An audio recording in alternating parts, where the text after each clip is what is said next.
Kira-kira apakah trauma tersebut itu bisa kita bawa sampai dalam tanda kutip sampai mati? Oke, nggak ada istilah waktu mengobati, nggak ada. Waktu tidak bisa mengobati. Itu cuma Jadi, kata-kata motivasi jangan aja. menunggu waktu, oke?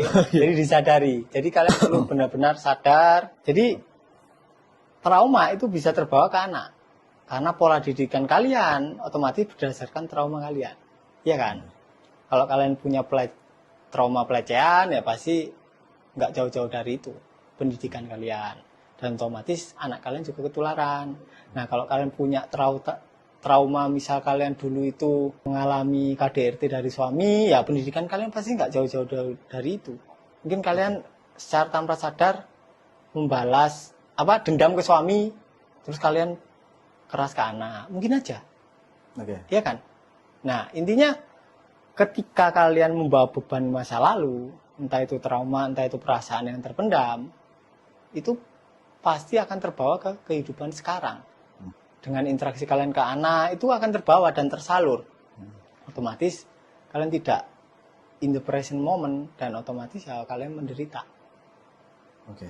Yang lebih bahaya adalah ketika ibu hamil. Oh, ibu hamil itu mah Fase lebih rentan. berbahaya. Oh. Kalau ibu hamil diselingkuhin sama suaminya, kan identitasnya sudah terbentuk.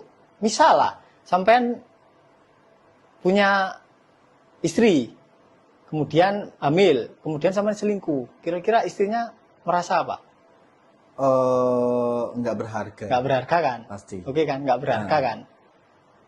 Kalau nggak berharga, kemungkinan besar dia juga akan nyalain anaknya. Ya kan? kenapa sih harus hamil? Gitu. Kenapa sih aku kalau nggak hamil aku bisa ngelayani? Mungkin Otomatis apa juga. yang dirasakan si ibu hamil tertransfer melalui plasenta ke anaknya, dirasakan oleh anaknya juga.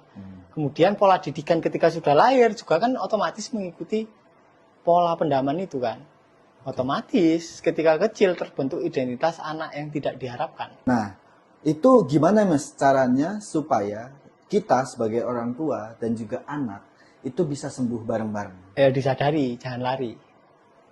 Oh, Ya kalian perlu tahu kebiasaan lari kalian, terus ya sekarang jangan lari, disadari total rasa nggak nyamannya.